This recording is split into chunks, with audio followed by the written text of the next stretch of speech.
था। ये क्यों खास थी, डॉग के साथ में यह तस्वीर क्यों खास थी, इसके पीछे का बड़ा कारण था। जब ब्रिटिशर्स का भारत में शासन हुआ करता था तो बहुत सारे ऐसे क्लब हुआ करते थे, जिनमें से एक रॉयल शिमला क्लब का आपके सामने फोटो लगा है, जिसमें यह लिखा था कि डॉग्स एंड इंडियंस अलाउड नहीं है, यानी no dogs and Indians. Bharat में ही जब अंग्रेजों का शासन हुआ करता था तब हमारे लिए, हमें को डिस्क्रिमिनेट करने के लिए ब्रिटिशर्स द्वारा इस तरह की पंक्तियां यूज की जाती थी। एक व्यक्ति ब्रिटेन का पीएम बनता है और पीएम बनने के बाद में वहां के सर्वोच्च पद पर बैठकर डॉग के साथ तस्वीर डालता है। यह अपने आप में बहुत सी बातें कह जाती है। ब्रिटेन का पीएम जिस घर में रहता है उसे 10 डाउनिंग स्ट्रीट कहा जाता है, और वहां पर यह अपनी एक ऐसी तस्वीर खिंचा करके पूरी दुनिया में बहुत सारी चर्चाएं छोड़ देते हैं। इतना ही नहीं, प्राउड इंडियन के रूप में, इंडियन रूट्स के रूप में इन्होंने बहुत कुछ किया है। और उसी क्रम में आज जो इन्होंने घटना जिसके बारे में हम चर्चा कर रहे हैं वो असल में कल की घटना है, जब ब्रिटिश पीएम ऋषि सुनक ने मोरारी बापू, जो कि गुजरात से बिलोंग करते हैं, कथाकार हैं, लगभग 900 से अधिक राम कथाएं अब तक कर चुके हैं, 75 साल से अधिक उम्र के हैं, एक कथावाचक हैं, उनकी कथा में पहुंच करके वहां प्रेजेंट होकर के कहा कि मैं पीएम की हैसियत से नहीं, एक हिंदू की यहां हिंदू के रूप में यहां होकर पहुंचा हूं। इस विषय से फिर से लोगों के अंदर एक बहुत बड़ी विश्वास पैदा हुआ। और असल मायने में ये जो बात है ना, इनके द्वारा इस प्रकार का एक्सेप्टेंस देना और साथ साथ ये भी बताना कि वो ब्रिटेन के लिए जब कुछ करते हैं तो उनके मन में ये विश्वास प्रबल करता है, धर्म उनको प्रबलता देता है, फेथ उन्हें मजबूती देता है। ये आज बहुत सारे ऐसे इंडियंस, आप और मेरे जैसे बहुत सारे ऐसे विद्यार्थी वर्ग के लोग, या फिर जो इस समय किसी ना किसी प्रकार के कार्य में लीन हैं, उन सबको भी एक मोटिवेशन इस विषय पर देता है कि आपका जो फेथ है वो आपके मॉडर्न होने में, आपके डेवलप्ड होने में किसी प्रकार की कोई बाधा नहीं है।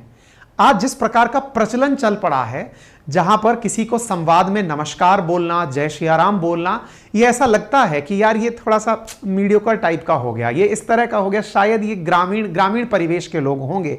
उस बीच में प्रधानमंत्री का निकल करके जय श्री राम बोल देना यह दर्शाता है कि आप चाहे कितने भी बड़े डेवलप्ड नेशन के पीएम हैं और आपका फेथ आपके अंदर की ताकत है, तो ये बहुत से यूथ में, बहुत से युवाओं में एक अलग लेवल का मोटिवेशन देता है। तभी तो ट्विटर पर जहां तहां इनके बारे में प्रशंसाएं चल रही हैं।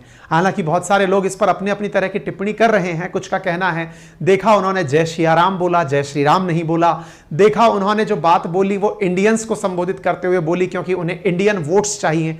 देखिए, वो केवल इंडियन वोट से पीएम के पद तक नहीं पहुंचे हैं, ब्रिटिशर्स सब साथ थे, सबने उन्हें बनाया, तब जाकर के वो पीएम के पद तक पहुंचे हैं और सक्सेसफुली उस पद को लीड कर रहे हैं। सबके अपने अपने मायने कयास हो सकते हैं, लेकिन चर्चा के लिए उन्होंने बहुत कुछ छोड़ दिया है। आप भी एक ग्लिम्स देख सकते हैं। जय श्री राम। ये राम कथा में इनके Morari Bapu's Ramgatha, the University of Cambridge, on Indian Independence Day. Bharat के स्वतंत्रता दिवस पर मोरारी बापू यूके के अंदर राम कथा कह रहे हैं और यूके का पीएम जय श्री राम बोल रहा है। आप इस घटना के महत्व को जितना फील करेंगे उतना प्रफुल्लित महसूस कर सकते हैं। जस्ट लाइक मी, मैंने इस घटना से अपने आप में बहुत ही खुशी का अनुभव, प्रफुल्लित फील किया अपने आप को। इसके कुछ भी मायने निकलें, लेकिन मेरा जैसा बैठा हुआ एक दर्शक जो आजाद भारत में सांस ले रहा है, देश की 77वीं आजादी की सालगिरह मना रहा है, स्वतंत्रता दिवस सेलिब्रेट कर रहा है। बाय द वे, हम स्वतंत्रता किसके साथ में, किससे स्वतंत्रता महसूस कर रहे थे? आपको याद होगा 1947 में हम ब्रिटिशर्स से ही आजाद हुए थे, और जिन ब्रिटिशर्स से हम आजाद हुए उन्हीं का पीएम, अब तो ब्रिटिशर्स के ही पीएम हैं हमारे ऋषि सुनक, वहां पर बैठ करके इंडियन इंडिपेंडेंस डे पर हमें शुभकामनाएं देते हुए जय श्री राम बोलते हैं। ये भारतवासियों में इंडिपेंडेंस डे पर शुभकामनाओं के रूप में एक बहुत बड़ी ऊर्जा का संचार करती है। समस्त भारतीयों को उनकी संस्कृति पर, उनके अपने आप के होने पर और ज्यादा विश्वास पैदा करती है। इसी क्रम में ऋषि सुनक आपके लिए बहुत सारे प्रश्न और जिज्ञासाएं छोड़ते हैं। जैसे जब ऋषि सुनक पीएम बने तो बहुत सारे लोगों ने इनकी नागरिकता को लेकर प्रश्न उठाए कि अब तो ये वहीं जाकर बस गए हैं, अब इंडियन होने का प्राउड क्यों मनाना। इनकी बीवी जो हैं वो नारायण मूर्ति की बेटी हैं, उनके बारे में कई प्रकार के प्रश्न और एलिगेशन उठाए गए कि वो काफ़ी ज़्यादा पैसा यहाँ की कंपनी से लेती हैं। तरह तरह के प्रश्न उनके साथ में वहाँ पर भी विवादों में रहे, दुनिया भर में भी विवादों में रहे। इसी विषय के चलते ऋषि सुनक अपने आप में एक कहानी बन गए और इसी कारण से कुकू एफएम आप लोगों के लिए first Hindu PM of Britain Rishi Sunak पर एक ऑडियो बुक लेकर आया है, जिसमें ऋषि सुनक से संबंधित सारा इतिहास कि ऋषि सुनक कौन है, कहां से आए, क्या बने, क्या किया, वो सारा डिटेल में कवर किया गया है। जिन्होंने ऑलरेडी कुकू एफएम डाउनलोड किया हुआ है वो जाकर के इस ऑडियो बुक को सुन सकते हैं। महज 59 मिनट की है, आप फास्ट फॉरवर्ड वे में भी इसे जल्दी से सुन सकते हैं। ये चीजें आपको अपडेट करती हैं। ऑडियो बुक है कुकू एफएम पर। जिन्होंने अभी तक कुकू एफएम नहीं इंस्टॉल किया अपने मोबाइल में, लिंक हमने कमेंट बॉक्स में और डिस्क्रिप्शन में दिया हुआ है। यह एक ऑडियो बुक प्लेटफॉर्म है जिसे आप अपने मोबाइल में अगर इंस्टॉल करते हैं तो आपको 2.5 मिलियन सब्सक्राइबर का परिवार मिलता है। ऑलरेडी इतने लोग मतलब इसको ऑलरेडी सुन रहे हैं। लगभग मतलब आप इसको ऐसे समझकर चलें कि 45 लाख घंटे का कंटेंट यहां पर है। 10,000 से ज्यादा ऑडियो बुक्स यहां पर सुनने के लिए अवेलेबल हैं। आप जिस कैटेगरी में चाहें उस तरह की बुक्स अवेलेबल हैं, चाहे सेल्फ हेल्प से हो, फाइनेंस से हो, हेल्थ से हो, चाहे फिर पॉलिटी से हो, या फिर आप अगर करंट अफेयर्स देखें, हिस्ट्री देखें, यूपीएससी की तमाम प्रकार की ऑडियो बुक्स कुकू एफएम लेकर आया हुआ है आप लोगों के लिए।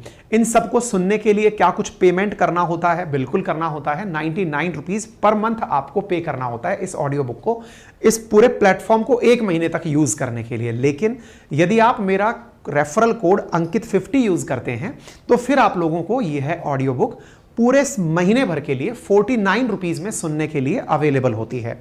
इस ऑडियो बुक में कई शानदार फीचर्स भी हैं, जैसे आप चलते चलते गाड़ी चला रहे हैं, जैसे आप गाने सुनते हैं, ऐसे ड्राइव मोड फीचर में आप इसे सुन सकते हैं। किताब के अंदर अगर आपको नोट्स बनाने हैं तो आपके लिए सेविंग नोट्स फीचर यहां पर है। स्लीप टाइमर फीचर कि आप सोते हुए सुनते हुए सोना चाहते हैं, आप ऑटोमेटिक ऑफ हो जाएगा। इस तरह के तमाम फीचर्स आपको ये उपलब्ध कराता है। तो पहले महीने का सब्सक्रिप्शन 49 में लेने के लिए आप मेरा रेफरल कोड यूज कर सकते हैं अंकित 50। कमेंट बॉक्स और डिस्क्रिप्शन में हमने आपको लिंक दिया हुआ है। ऋषि सुनक के बारे में तो आप डेफिनेटली सुन लेंगे। अब जो घटना कल घटी उसके बारे में आगे जिक्र करते हैं। क्या हुआ, कैसे हुआ, उसके बारे में बताते हैं। ऋषि सुनक ने कहा कि मेरे लिए धर्म बहुत व्यक्तिगत है, पर्सनल है। यह जीवन के हर पहलू में मुझे रास्ता दिखाता है। प्रधानमंत्री होना एक सम्मान की बात है, लेकिन यह कोई आसान काम नहीं है। यहां आपको कई कठिन फैसले करने होते हैं। अच्छा, बाय द वे कहां की है यह घटना, मैं आपको वो भी एक बहुत इंटरेस्टिंग बात बताता हूं। अगर यूनिवर्सिटीज की रैंकिंग देखी जाए तो टाइम्स हायर एजुकेशन रैंकिंग के आधार पर दुनिया भर की यूनिवर्सिटीज को रैंक दी जाती है। उन रैंकिंग में दुनिया की टॉप 3 यूनिवर्सिटीज में कैम्ब्रिज यूनिवर्सिटी आती है। यह यूके की यूनिवर्सिटी है, यानी ब्रिटेन की यूनिवर्सिटी है। नंबर 1 पर चल रहा है इस समय ऑक्सफोर्ड यूनिवर्सिटी, नंबर 2 पर चल रहा है हार्वर्ड यूनिवर्सिटी और 3rd नंबर पर चल रहा है कैम्ब्रिज यूनिवर्सिटी। उस कैम्ब्रिज यूनिवर्सिटी में, यानी दुनिया की अगर टॉप 10 यूनिवर्सिटीज में टॉप 3 की बात की जा रही है तो उसमें 3rd जो यूनिवर्सिटी है Cambridge university. Oxford, Cambridge, Harvard, ये मतलब आज के जमाने के नालंदा और तक्षशिला हैं, आप इन्हें ऐसे कह सकते हैं। ऐसी स्थिति में यहां पर मानस पाठ हो रहा है। मुरारी बापू राम कथा कर रहे हैं। राम कथा यहां पर शुरू हुई 12 अगस्त से और 20 अगस्त तक चलने वाली है। और इस राम कथा में मुरारी बापू जब कथा सुना रहे हैं, आप हैं मुरारी बापू। अच्छा, बाय द वे मैं आपको मुरारी बापू के बारे में, हालांकि आप इन्हें काफी सुन सकते हैं, यूट्यूब पर भी अवेलेबल हैं, टीवीज में, सोशल मीडिया पर भी आप इनके क्लिप्स देख सकते हैं। मुरारी बापू बेसिकली बिलोंग गुजरात से करते हैं और इनका राम कथा को कहने का अपना ही एक ढंग है, अपना ही तरीका है। काफी ज्यादा प्रायोगिक रूप से, काफी ज्यादा प्रैक्टिकल होकर के ये राम कथा को बांचते हैं, यानी कि अपने कथाकार के रूप में सुनाते हैं।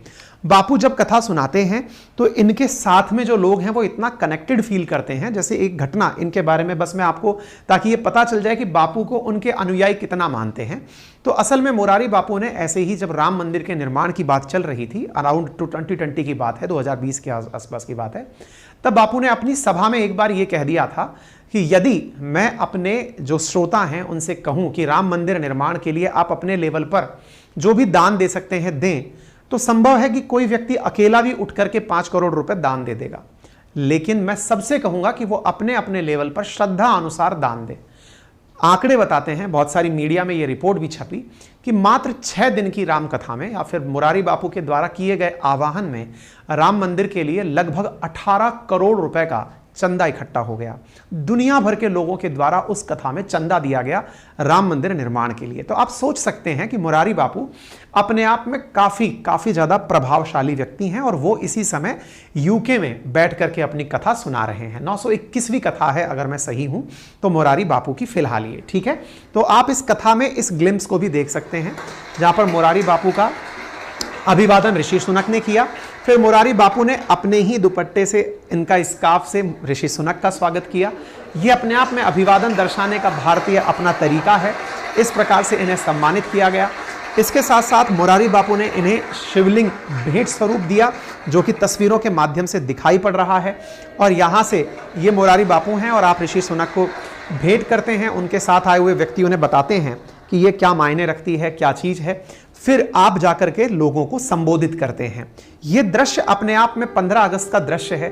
पीछे शंखनाद की ध्वनि सुनाई दे रही है और ऐसी स्थिति में ऋषि सुनक अपने द्वारा कथाकार मतलब कथा स्थल पर बैठे हुए लोगों को संबोधित करते हैं और वह संपूर्ण देश के अंदर, दुनिया भर के अंदर, आप इधर देख सकते हैं यहां पर भगवान हनुमान जी के आगे मुरारी बापू बैठे हैं। जय Shri Ram. It is truly an honor and a pleasure to be here today at Morari Bapu's Ramkatha at the University of Cambridge on Indian Independence Day. ये बात इन्होंने खुद ने बोली कि इंडियन इंडिपेंडेंस डे पर राम कथा में होना ये मेरे लिए not as Prime Minister, but as a Hindu. I am here not as a Prime Minister but as a Hindu. For me, faith is very personal. It guides me in every aspect of my life. Being Prime Minister is a great honor. अब ये जो point है ना, अब यहां से एक debate शुरू हो जाती है और वो डिबेट क्या शुरू होती है कि इनका जब फेथ अपना पर्सनल है तो इन्होंने इसे पब्लिक क्यों किया। देखिए, जब डिबेट करने वाले लोग यहां पर बैठेंगे चर्चा करने तो वो किस विषय पर चर्चा करेंगे कि भाई ऋषि सुनक का फेथ, अगर वो हिंदू हैं तो वो उनका पर्सनल है, तो फिर उन्होंने इसे पब्लिक क्यों किया। पर्सनल चीज पब्लिक की जाती है क्या? बिल्कुल, क्योंकि आप ऑलरेडी पब्लिक लाइफ में हैं। तो आप जिस प्रकार से प्रधानमंत्री से पूछते हैं कि आप आम कैसे खाते हैं, तो भाई साहब ये तो बता ही सकते हैं कि ये क्या मानते हैं, है ना। दूसरी बड़ी बात समझिएगा, दूसरी बड़ी बात है ऋषि सुनक के द्वारा अपने फेथ को बताना किस तरह से यूथ को या लोगों को प्रभावित कर सकता है। असल मायने में इन्होंने इस मैसेज के थ्रू ये भी कहा कि जब आपका फेथ, आपका अंतःकरण की आज़ादी है, आपकी स्वतंत्रता है कि आप क्या माने, और जब आपको देश मूल अधिकार देता है, जो भी देश मानव अधिकारों की बात करता है, वो अंतःकरण की स्वतंत्रता की व्यक्ति अपने फेथ में किसे स्वीकार करता है ये उसका पर्सनल मैटर होना भी चाहिए, ठीक है। तो ऋषि सुनक ने उसी कैपेसिटी में इस बात को कहा। फिर एक और प्रश्न बनता है, इनका ये कहना क्या लोगों को प्रभावित करेगा? निश्चित ही प्रभावित करेगा। जैसे मेरे जैसे तमाम जो दर्शक इस समय सुन रहे हैं वो भी इस बात से बहुत प्रभावित होते हैं। अक्सर मैंने एक चीज आपको ऐड की है, मैं अक्सर आपसे एक लाइन बोलता रहता हूं कि मैं हर महीने, हालांकि ये सेल्फ बोस्टिंग की बात नहीं है, लेकिन मैं इस रेस्पॉन्सिबिलिटी को मानते हुए कि आपके जो फेथ हैं आप उनको किनारा करके नहीं चल सकते। आपका फेथ है, उस फेथ के लिए हर जगह आर्गुमेंटेटिव होना जरूरी नहीं है, और विशेष रूप से तब जब आप दुनिया की विकसित अर्थव्यवस्थाओं में, डेवलप्ड नेशन में शुमार यूके के पीएम हों और उस समय आप इस बात को बोल रहे हो, यह दर्शाता है। जैसे मैं कई बार अपना उदाहरण भी आप लोगों के, हालांकि पीएम से तुलना नहीं कर रहा हूं, लेकिन मैं केवल इस रेफरेंस में कि ये बहुत बड़ी शख्सियत है, मैं जिसकी कोई भी गिनती कहीं शायद ना हो, वो भी ये मानता है। क्या मानता है? कि यदि आप किसी भी विश्वास के साथ आगे बढ़ रहे हैं तो विश्वास आपकी अपनी ताकत बनता है, आपको गलत और सही के समय कुछ सही फैसले लेने की ताकत देता है। मैं अक्सर कहता हूं विद्यार्थियों से कि हर माह मैं मथुरा जिले के अंदर, यूपी मेरे बिल्कुल नज़दीक है, वहां पर गिरिराज पर्वत हैं, वहां की परिक्रमा लगाने, जो कि 21 किलोमीटर की है, पैदल परिक्रमा लगानी होती है, मैं हर महीने वहां जाता हूं। ये बात मैं बच्चों को अनाउंस भी करके जाता हूं। मेरे जो अंकित अवस्थी व्लॉग करके जो चैनल है, वहां पर कुछ व्लॉग्स भी मैंने उस चीज के डाले हैं। इसके पीछे की बड़ी वजह, क्योंकि जिन लोगों को ये लगता है कि ये जो कैमरे पर खड़ा हुआ व्यक्ति दिखाई दे रहा है, संभवतया इसको तो बस पूरी तरह पढ़ाना ही आता होगा, ये बिल्कुल शुद्ध सभ्यतावादी बातें ही करता होगा, फेथ पर बातें करना तो इसके लिए बड़ा मीडियोकर टाइप की चीजें होगा, ऐसा नहीं है। आपका विश्वास आपका पर्सनल मैटर है, फिर चाहे वो यूके के पीएम बोले, चाहे मेरा जैसा टीचर बोले, या कोई भी आपको घर का व्यक्ति बोले, आप इस बात को माने, क्योंकि आपकी विश्वास, आपकी आस्था आपकी ताकत बननी चाहिए। फिर आपके मन में आएगा सर फिर सांप्रदायिकता और विश्वास में क्या अंतर है। जब आप यह मानना शुरू कर दें कि मेरा फेथ आपके फेथ से ज्यादा मजबूत है, यहीं से कट्टरता जन्म लेती है, बाइगोटरी जन्म लेती है। जब आप यह मानना शुरू कर दें कि मेरा धर्म आपके धर्म से बेहतर है, तो फिर वो सांप्रदायिकता का रूप ले लेती है। जो धार्मिक धर्म के आधार पर होते हुए जो आप दंगे देखते हैं, आपका सबका, भारत एक सहिष्णु देश है, भारत एक सेक्युलर कंट्री है, पंथ निरपेक्ष राष्ट्र है, जो ये कहता है सारे फेथ यहां पर कोएग्जिस्ट करें, सभी धर्म को मानने वाले यहां पर साथ रहें, लेकिन कोई ये ना कहे कि मेरा तुम्हारे से ज्यादा अच्छा है, क्योंकि ये जो अच्छा होने की रेस है ना, इसी में लड़ाइयां होती हैं, है ना। तो आप यहां पर कोई रेस नहीं कर रहे हैं, अपना विश्वास व्यक्त कर रहे हैं। यह बात आपको यहां समझनी होगी, और यह अपने आप में एक बड़ा मैसेज है जिसे आप भी अपने लिए ले सकते हैं, ठीक है। अच्छा, इसके साथ साथ फिर ऋषि सुनक ने कहा, धर्म मुझे देश के लिए बेस्ट काम करने का साहस लेता है। ऑब्वियसली अब ऋषि सुनक वहां के पीएम हैं, उनको साहस और शक्ति देता है। राम हमेशा मुझे प्रेरणा देते हैं, वे जीवन की चुनौतियों का साहस के साथ सामना करना, विनम्रता के साथ शासन करना और निस्वार्थ भाव से काम करना सिखाते हैं। साथियों, जब जीवन में ना, मतलब ये बहुत बड़े पद पर हैं, है ना, मतलब अगर प्रधानमंत्री होना अपने आप में देश के लिए, दुनिया के लिए बहुत बड़ा जिम्मेदारी का भाव है, और विशेष रूप से उस देश का होना जिसने दुनिया पर राज किया हो। लेकिन सच्चाई यह है कि आप जीवन में जब भी थोड़ा सा भी कुछ पालेंगे, तो या तो आप में काम करने की मोटिवेशन खत्म हो जाएगी, या फिर आप अहंकार के भाव से चले आएंगे कि पता नहीं मेरे पास तो क्या क्या हो गया है। ऐसी स्थिति में आप अपने आप को संतुलित, संयमित रखकर किसी निस्वार्थ भाव से या किसी ऐसी भावना से जिससे कि आपको काम करने की लगातार प्रेरणा मिलती रहे, फिर चाहे आप किसी भी देश में हो, कहां भी हो, वो प्रेरणा निश्चित ही आपके आस्था और आपके विश्वास से आती है। ये प्रूवन फैक्ट है। ऋषि सुनक पहले भी इस बारे में चर्चा कर चुके हैं। वो कह चुके हैं कि गीता, उन्होंने जब पीएम के रूप में जब उन्होंने शपथ ली थी, इंटरनेट पर जब मैंने जानकारी जुटाई, हालांकि इस बारे में तथ्यात्मक रूप से मैं सही हूं या नहीं ये मैं जानकारी नहीं दे सकता, लेकिन इंटरनेट पर मैं दिखाऊंगा अभी लिखा हुआ, जहां पर ये मेंशन है कि इन्होंने पीएम के रूप में जब शपथ ली तो गीता पर हाथ रख के शपथ ली थी। इतना ही नहीं, कृष्ण जन्माष्टमी पर आपके द्वारा मंदिर जाना, भगवान श्री कृष्ण के गीता के उपदेशों को जीवन में अपनाना, ये अपने बारे में इन बातों को अक्सर बोलते हैं। इन्होंने यहां पर यह भी कहा कि जब मैं चांसलर था तब मैं 10 के बगल में 11 डाउनिंग स्ट्रीट नंबर जो जगह है वहां पर दीपावली पर दिए जलाया करता था, और मुझे हिंदू होने पर गर्व है और ब्रिटिशर होने पर भी। देखिए, दो बातें समझिए, हिंदू होने पर गर्व है और ब्रिटिशर होने पर भी। इससे कहीं कोई दिक्कत तो नहीं आई ना कि हिंदू हिंदुस्तान में ही होना चाहिए, ब्रिटिशर तो पता नहीं कौन से। दुनिया में कोई भी फेथ का व्यक्ति कहीं पर भी है। अब तो दुनिया का लगभग हर 5वां व्यक्ति भारतीय हो चुका है। 140 करोड़ हैं हम। ऐसी स्थिति में 700 करोड़ के अंदर अगर हम कहीं हैं तो अपने आप में बड़ा नंबर है ना। ऐसी स्थिति में दुनिया के द्वारा इस विषय को काफी सराहना मिली। लोगों ने अपने अपने लेवल पर इसे कहा कि भैया ऐसी स्थिति में बहुत सारे लोगों के लिए एक बड़ा मुद्दा बन गया है कि इन्होंने ऐसा कहकर के बड़े चुनौती दे दी है।